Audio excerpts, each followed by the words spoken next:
മാന്യ പ്രേക്ഷകർക്ക് ജ്യോതിഷം സ്റ്റാർസിലേക്ക് ഹാർദവമായ സ്വാഗതം. ഭാരതീയ ജ്യോതിഷത്തിലെ 27 നക്ഷത്രങ്ങളിൽ 11ാമത്തേത് ആണ് പൂരം. തൊട്ടിൽക്കാല് പോലെയുള്ള നക്ഷത്രമാണ് പൂരം.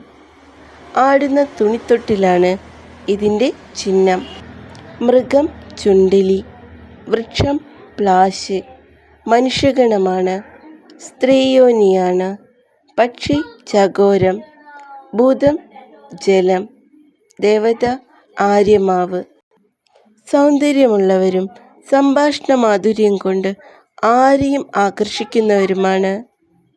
സത്യസന്ധരും വിവേകികളുമായ ഇവർ ജീവിതത്തിലൊരിക്കലും പരാജയപ്പെടുകയില്ല.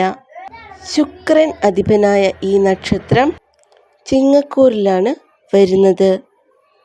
ശാന്ത സ്വഭാവികളാണെങ്കിലും അന്യായത്തിനെതിരെ ശക്തമായി പ്രതികരിക്കുന്നവരാണ്.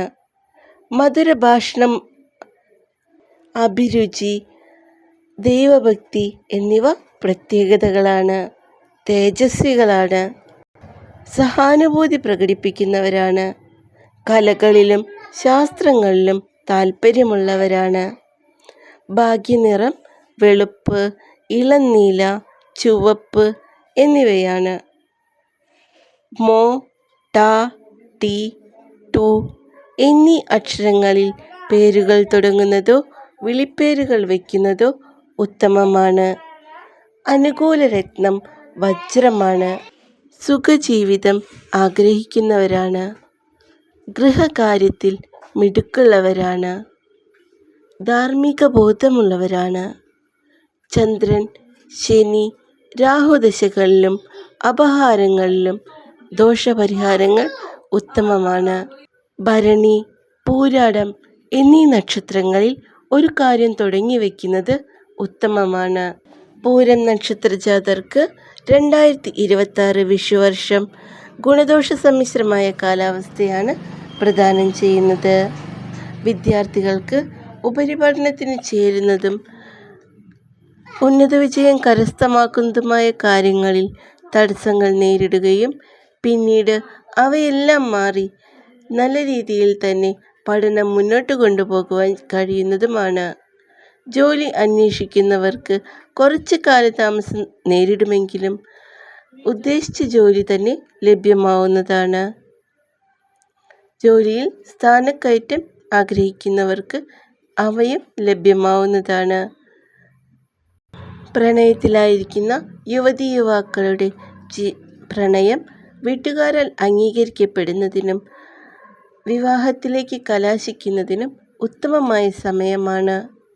നിലവിൽ രോഗാവസ്ഥയിലിരിക്കുന്നവർ അതാതിൻ്റെ വിദഗ്ധരെ കണ്ട് യഥാവിധി പ്രതിവിധി തേടുന്നത് വഴി അവയെല്ലാം തന്നെ ഒഴിവായി പോകുന്നതാണ്. ദേഹാരിഷ്ടതകളും അനാവശ്യ ചെലവുകളും സാമ്പത്തിക ബുദ്ധിമുട്ടുകളും വന്നു ചേരുമെങ്കിലും അവയെല്ലാം തന്നെ സംയമനം കൊണ്ട് നീങ്ങിപ്പോകുന്നതാണ്. ആഴ്ചയിലൊരിക്കലെങ്കിലും ക്ഷേത്ര ദർശനം നടത്തുന്നതും യഥാശക്തി വഴിപാടുകൾ നടത്തുന്നതും പ്രശ്നപരിഹാരത്തിന് ഉത്തമമാണ്. ദോഷപരിഹാരത്തിനായി നിത്യേന സൂര്യമന്ത്രവും ശുക്രമന്ത്രവും ലക്ഷ്മി മന്ത്രവും ജപിക്കുന്നത് ഉത്തമമാണ്. സൂര്യശാന്തി ഹോമവും ശുക്രശാന്തി ഹോമവും ലക്ഷ്മി ഹോമവും നടത്തുന്നതും ഉത്തമമാണ്. ഇതര മതസ്ഥർ അവരവരുടെ ആചാരപ്രകാരം പ്രാർത്ഥനകൾ നടത്തേണ്ടതാണ്. പ്രശ്നങ്ങളുടെ കാഠിന്യം കുറയുന്നതിനായി നക്ഷത്ര, വൃക്ഷ, പക്ഷി, മൃഗാദികളെ പരിപാലിക്കുന്നത് ഉത്തമമാണ്. പരിപാലിക്കാൻ കഴിഞ്ഞില്ലെങ്കിലും അവയെ ഉപദ്രവിക്കാതിരിക്കാൻ ശ്രദ്ധിക്കേണ്ടതാണ്. എല്ലാവർക്കും നല്ലൊരു വിഷുവർഷം ആശംസിച്ചുകൊണ്ട് നന്ദി.